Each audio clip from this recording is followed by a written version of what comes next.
El Shaddai என்று சொன்னா அநேக ஸ்தானங்களுடைய ஒருவர். என்னன்னா உங்களை போஷிப்பதற்கு ஏராளமான காரியம் அவரிடம் இருக்கிறது என்கின்ற அர்த்தத்தில் சொல்லப்பட்டிருக்கு. என்னென்ன தேவைக்காக தேவன்கிட்ட நெருங்கினா அத்தனை தேவையும் உனக்கு சந்திக்கக்கூடியவர் தேவன். எல்ஷடாய்னு சொல்லி ஆபிரகாமுக்கு தன்னை வெளிப்படுத்தும் போது, எப்பா நான் யாரு தெரியுமா, அநேக ஸ்தானங்களை உடைய தாய் உனக்கு என்ன தேவையோ அதை என்னால நிறைவேற்ற முடியும். உனக்கு என்ன தேவை? உனக்கு குழந்தை இல்லை, அந்த குழந்தை இல்லாதையும் என்னால நிறைவேற்ற முடியும். என் பேரு எல்ஷடாய்.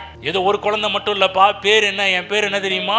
எல்ஷடாய். போதுமானதுக்கும் அதிகமானவர் என்ற இன்னொரு பேர் இருக்குது. ஆகதான் பாருங்க, ஒரு பிள்ளைய மட்டும் இல்லை, அந்த பிள்ளையின் மூலமாக ஏராளமான பிள்ளைகளை தேவன் ஆபிரகாமுக்கு கொடுத்திருக்கிறார், கொடுத்து கொண்டே இருக்கிறார். இன்றைக்கும் நிப்பாட்டில் இன்னும் கொடுத்துட்டு தான் இருக்கிறார். நின்றுச்சா தேவன் அந்த பேர் எல்ஷடாய்னு சொன்ன பேர் நின்றுச்சா? ஆபிரகாமுக்கு நின்றுச்சா என்று பார்த்தா இல்ல, நிக்கல, இன்னும் தொடருது. நல்ல கவனமா கேளுங்க தேவ பிள்ளைகளே.